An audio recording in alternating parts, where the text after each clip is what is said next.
गणों सहित वीरभद्र और महाकाली दक्ष यज्ञ विध्वंस के लिए प्रस्थान। दक्ष तथा देवताओं को अपशकुन एवं उत्पात सूचक लक्षणों का दर्शन एवं भय होना।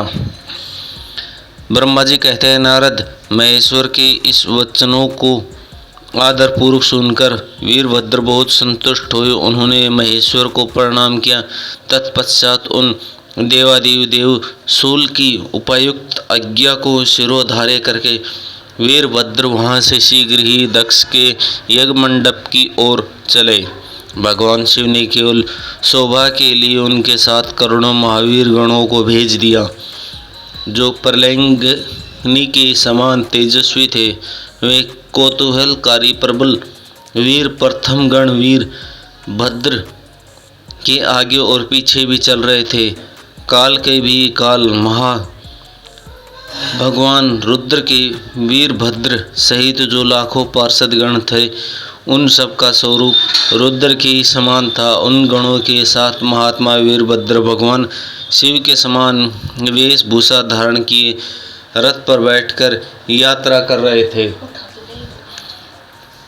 उनकी एक सहस्त्र भुजाएं थी, शरीर में नागराज लिपटे हुए थे। वीरभद्र बड़े प्रबल और भयंकर दिखाई देते थे।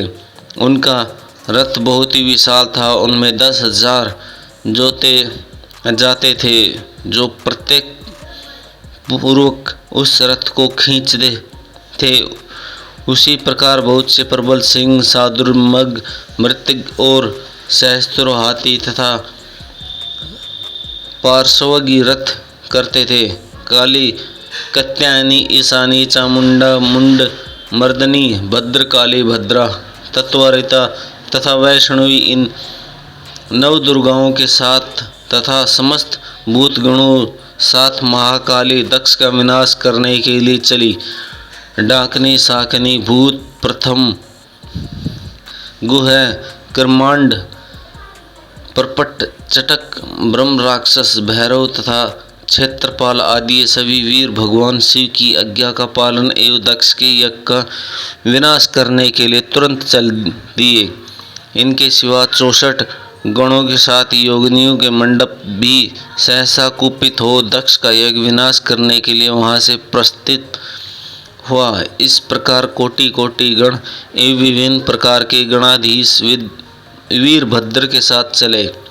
उस समय भैरियों की गंभीर ध्वनि होने लगी। नाना प्रकार के शब्द करने वाले शंख बज उठे। विभिन्न प्रकार की सींगे बजने लगी। महामुने सेना सहित वीरभद्र की यात्रा के समय वहाँ बहुत से सुखद सुकून होने लगे। इस प्रकार जब प्रथम गणों सहित वीरभद्र ने प्रस्थान किया, तब उधर दक्ष तथा देवता में बहुत से अशुभ लक्षण दिखाई देने लगे। देवेश्वर यज्ञ विध्वंस की सूचना देने वाले त्रिविध उत्पात प्रकट होने लगे।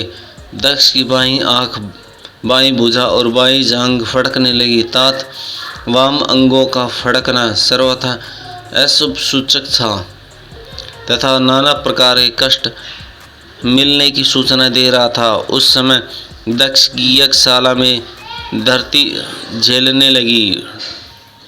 दक्ष को दोपहर के समय दिन में भी अद्भुत तारे दिखने लगे। दिशाएं मलिन हो गई। सूर्यमंडल चितकबरा दिखने लगा। उस समय हजारों घेरे पड़े गए, जिससे वह भयंकर जान पड़ता था। बिजली और अग्नि के समान दीप्तिमान तारे टूट टूट कर गिरने लगे और भी बहुत से भयानक अपशकुन होने लगे। इस बीच में वहाँ आकाशवाणी प्रकट हुई, जो संपूर्ण देवताओं और विशेष दक्ष को अपनी बात सुनाने लगी। आकाशवाणी बोली, अरे दक्ष, आज तेरे जन्म को धिक्कार है। तू महामूढ़ और पापात्मा है। भगवान हर की ओर से आज तुझे महान दुख प्राप्त होगा, जो किसी तरह टल नहीं सकता। अब यहाँ तेरा हाहाकार भी नहीं सुनाई देगा। जो मूढ़ देवता आदि तेरे यज्ञ में स्थित है, उनको भी महान दुख होगा, इसमें संशय नहीं है।